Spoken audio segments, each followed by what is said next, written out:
Mohammed Shami Aussies tour cancel అయినట్టే కనిపిస్తుంది. Shami fitness పై అనేక సందేహాలు నెలకొన్నాయి.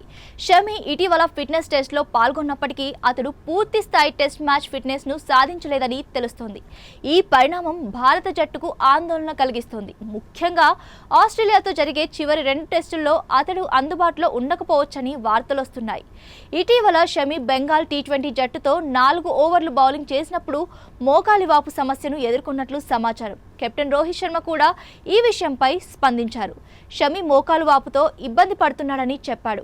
అందుకే అతడిపై ఒత్తిడి తీసుకోకూడదని మేనేజ్మెంట్ నిర్ణయించుకుందన్నాడు. అయితే జట్టులో షమి కోసం తలుపులు ఎప్పటికీ తెరిచి ఉంటాయని క్లారిటీ ఇచ్చాడు. ఇటు సయ్యద్ ముస్తాక్ అలీ టీ20 టోర్నీలో షమి మంచి ప్రదర్శన కనబరిచినప్పటికీ టెస్టులు ఆడేందుకు అతని ఫిట్నెస్ మాత్రం ఇంకా సెట్ కాలేదని సమాచారం. మరోవైపు భారత్ వర్సెస్ న్యూజిలాండ్ మధ్య సిరీస్ జరిగిన సమయంలో రోహిత్ షమి గొడవ పడ్డారని కొన్ని స్పోర్ట్స్ వెబ్సైట్స్ రాసుకొస్తున్నాయి. బెంగళూరు టెస్ట్ సందర్భంగా ఎన్సీఏలో ఉన్న షమి టీమిండియాతో కలిశాడు. ఆ సిరీస్ లోని తొలి టెస్ట్ కు ముందు షమి గురించి రోహిత్ కీలక వ్యాఖ్యలు చేశాడు. షమి ఫిట్ గా లేడని, అతడి మోకాలి భాగంలో వాపు వస్తుందని రోహిత్ మీడియాకు వివరణ ఇచ్చాడు.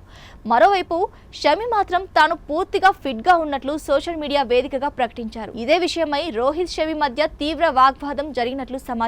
తాను పూర్తిగా ఫిట్ గా ఉన్నప్పుడు తప్పుడు స్టేట్మెంట్లు ఎందుకు ఇస్తున్నావని షమి రోహిత్ ను నిలదీశాడట. ఇక 5 టెస్ట్ల బార్డర్ గవస్కర్ ట్రోఫీలో భాగంగా అడిలైడ్ వేదికగా జరిగిన 2వ టెస్ట్ లో ఆస్ట్రేలియా చేతిలో భారత్ 10 వికెట్ల తేడాతో ఘోర పరాజయాన్ని చవిచూసింది. అన్ని విభాగాల్లో విఫలమై సిరీస్ లో ఆధిక్యాన్ని 1-1తో సమం చేసుకుంది. రెండో ఇన్నింగ్స్ లో మహమ్మద్ సిరాజ్ ఆకట్టుకున్నప్పటికీ ఓవరాల్ గా బౌలింగ్ లో జస్ప్రీత్ బుమ్రా పైనే భారత్ ఎక్కువగా ఆధారపడింది. ఈ పరిస్థితిలో షమి వస్తే బుమ్రాకు హెల్ప్ అవుతుందని ఫ్యాన్స్ భావించగా అతను పూర్తిగా ఫిట్ గా లేడని తెలిసి బాధపడుతున్నారు.